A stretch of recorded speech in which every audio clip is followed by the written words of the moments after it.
Ça fait un petit moment que je ne peins que des Space Marines ou des mecs en armure. J'essaie de bosser la peau et justement les rendus un peu plus organiques, mais voilà, c'est pas forcément les armées que je vais préférer. Néanmoins, j'ai une très bonne excuse du coup pour pouvoir attaquer le Gaping Dragon de Dark Souls. Alors, je ne connais pas du tout l'univers de Dark Souls, je ne sais pas du tout à quoi il est censé ressembler au final, mais la figurine est magnifique. Du coup, bah, j'ai cherché, hein, comme tout le monde, quand on n'a pas d'inspiration, on cherche sur internet. Je voulais vraiment qu'il y ait un côté organique, donc un jeu qui ait une bouche qui soit vraiment très baveuse, ouverte, voilà, un côté très humide avec des écailles très sèches à côté pour justement essayer de travailler les techniques de rendu différentes qu'on peut avoir. J'ai cherché, du coup, Gaping Wet Hole pour essayer de trouver des références pour le Gaping Dragon. Pas trouvé de figurines, mais j'ai passé une super soirée.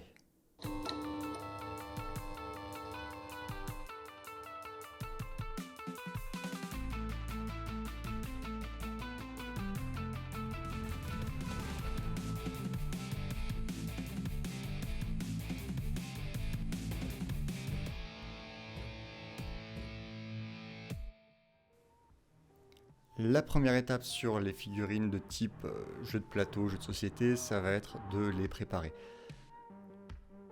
L'injection est généralement assez approximative, le collage d'usine est, dans le meilleur des cas, un peu foireux. Donc on sort les limes, le Spontex, la green stuff et la colle, et on refait un petit peu tout ça. Le but de la vidéo, c'est d'essayer, suite à une discussion sur le Discord, d'essayer de partir sur une palette de couleurs assez réduite et en utilisant les mêmes couleurs mais des techniques différentes, de réussir à avoir des rendus différents. Je pars d'un principe très simple, si la peinture est sèche dans un brossage sec, le rendu sera sec et donc il y aura un côté plus minéral. Si on a un effet très uniforme, eh ben, ça sera moins organique que quand il y a beaucoup de variations de teintes.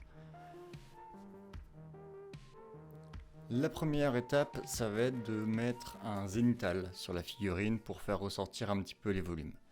Et ensuite, on va mettre une couche de base un peu partout. Alors, la couche de base à l'aéro, j'aime bien partir sur de la Scale 115, là typiquement de la Black Laser, parce qu'elle a un pouvoir couvrant qui est assez dégueulasse. Ce qui va me permettre de bosser en voile. L'intérêt de bosser en voile, c'est de mettre des couches successives, typiquement, vous voyez bien.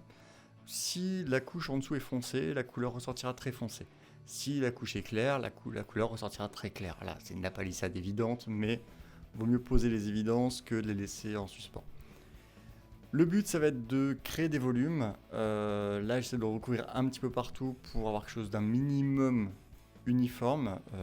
Casser un petit peu le zénithal qui, sur des grosses figurines comme ça, peut créer de très très grosses zones d'ombre, pas forcément adaptées.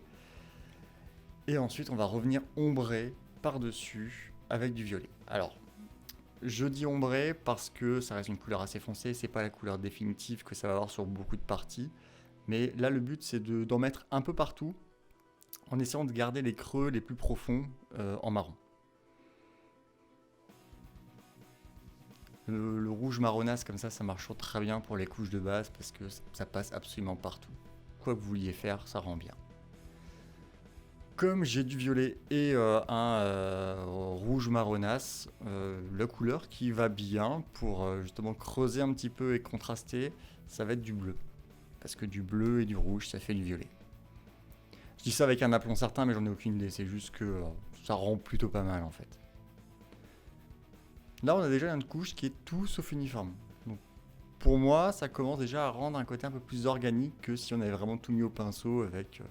Voilà, une couche épaisse pour bien recouvrir. Il y a des parties qui vont être très organiques.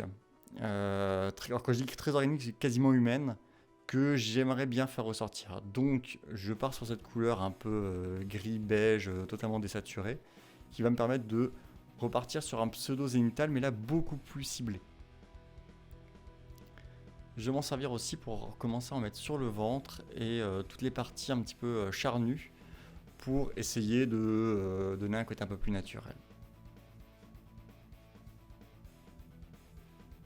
Ouais, j'ai peint de manière totalement involontaire un dragon zombie. Mais si jamais un jour j'ai besoin d'en peindre un, je saurais exactement comment peindre. Pour renforcer le côté un petit peu malsain de la figurine, on va partir sur des couleurs très humaines pour la bouche et les bras. Donc encore une fois, le but c'est absolument pas d'avoir des couches qui vont être opaques. Visuellement, quand c'est opaque, pour moi ça fait... Enfin, quand on a vraiment des couches uniformes, il y a un côté organique qui se perd. Et le but c'est vraiment d'avoir un côté presque viscéral en fait, sur toutes les zones là.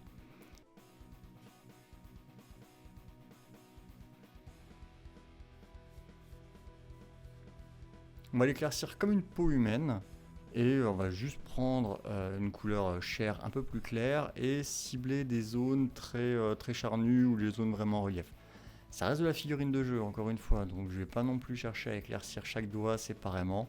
Là on bosse vraiment en volume. Le but c'est d'avoir quelque chose qui rentre bien de loin. Et dans tous les cas ça ne nous empêchera pas de revenir dessus un jour, peut-être. Si vraiment j'ai que ça à foutre. Alors j'ai découvert récemment les encres, je trouve que c'est un produit qui est formidable pour reteinter des zones ou donner vraiment du peps. Donc là, une petite encre rouge dans la même couleur chair, ça permet d'avoir un rose très pastel, mais en même temps qui va être très coloré. Et le rendu est vraiment top pour tout ce qui est jonction en fait entre peau et chair. En plus, à l'aéro, ça permet d'avoir une zone qui va être assez diffuse et ne pas pouvoir fixer vraiment l'endroit où le rose va commencer ou le beige va s'arrêter. Encore une fois, tout ça n'est que mon avis, hein. Je n'ai que des notions en peinture, le but c'est absolument pas d'émettre un dogme.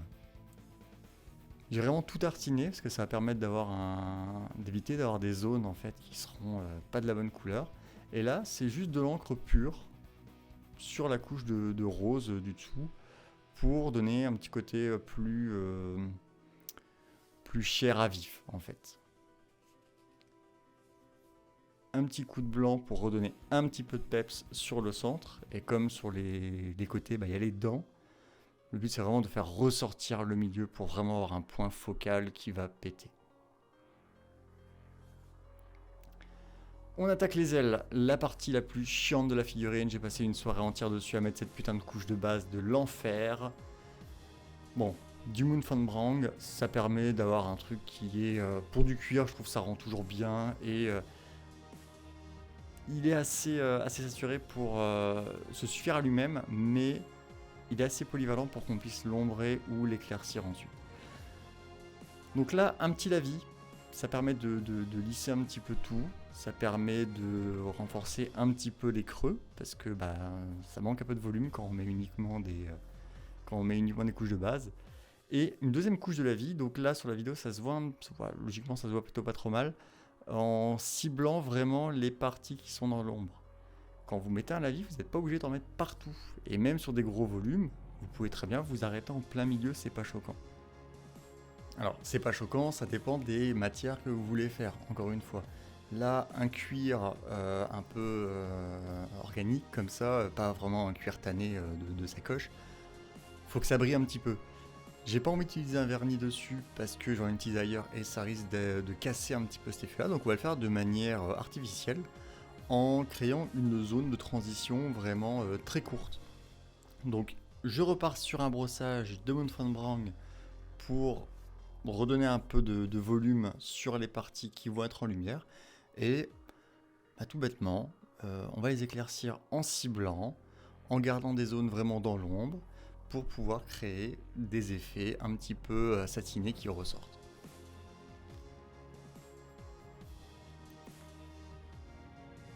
Du fait de la couleur, ça se voit un petit peu moins comme ça, mais voilà, vous comprenez le principe. Si vous voyez les zones sur les ailes qui ressortent en marron, c'est vraiment la couleur éclaircie. Tout ce qui ressort en noir, c'est les couleurs qui sont restées comme avant. Et le but, c'est vraiment quand vous montez la figurine, quand vous peignez la figurine, de vous dire, ok, sur la zone là, je vais faire, la lumière doit taper, sur la zone là, ça doit rester dans l'ombre. Et d'agir comme ça dessus pour avoir un rendu qui sera satisfaisant. Pour continuer dans l'effet un petit peu organique, il n'y a rien de mieux qu'un petit peu de peau, parce qu'on a l'habitude de voir de la peau et de partir du principe que c'est du vivant, donc si vous voulez un rendu un peu vivant, une petite couleur chair, ça rend toujours bien.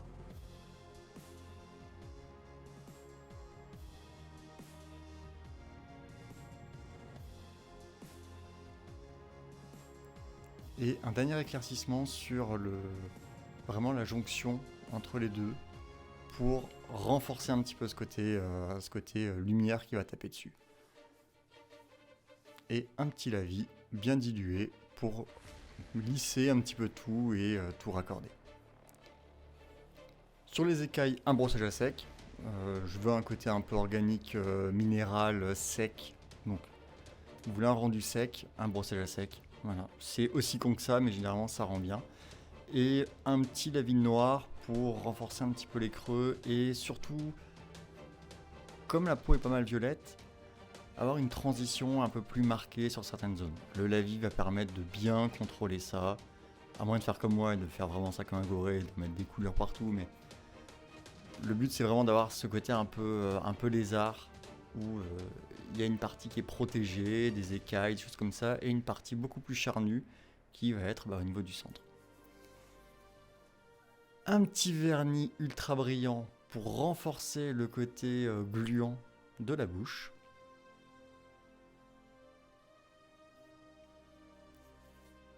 Et il n'y a plus qu'à attaquer les dents. Donc les dents, je suis parti juste sur des couches successives de base, hein. Enfin il n'y a absolument aucun effet dessus. Mais j'avais pas envie de partir sur un brossage ou un lavis, parce que le fait de partir sur des couches comme ça, juste des aplats de plus en plus réduits ou de plus en plus ciblés, va permettre d'avoir un rendu beaucoup plus lisse, et ça me permet d'avoir encore un rendu organique différent. Faire un brossage là-dessus, avec les écailles à côté, ça aurait été presque redondant. Je voulais vraiment que ce soit des zones qui ressortent les unes par rapport aux autres.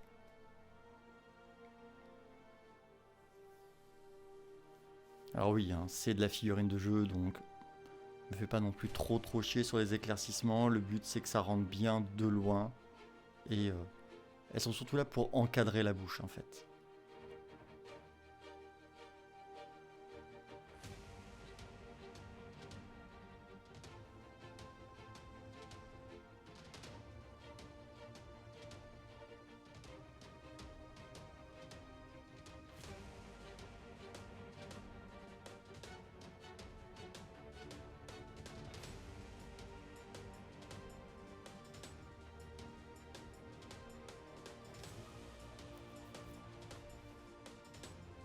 Et pour terminer, d'attirer un petit peu l'œil, un petit peu de bave faite en colle UU à la con pour renforcer le côté organique. Quelle leçon tirer de tout ça? Eh bien, quand vous voulez peindre une figurine, demandez-vous le rendu que vous voulez avoir sur la figurine en général ou sur des zones en particulier. Essayez pas de partir sur la facilité de dire je vais faire du full brossage ou du full aéro ou n'importe quoi. Il y a très peu de cas où ça va rendre vraiment bien. Mais ce qu'il faut vraiment se dire, c'est que c'est le rendu visé qui définit la technique utilisée, et non pas l'inverse. Si vous voulez vraiment avoir un rendu spécifique sur une zone de figurine, essayez de trouver la technique qui rendra le mieux pour pouvoir le faire.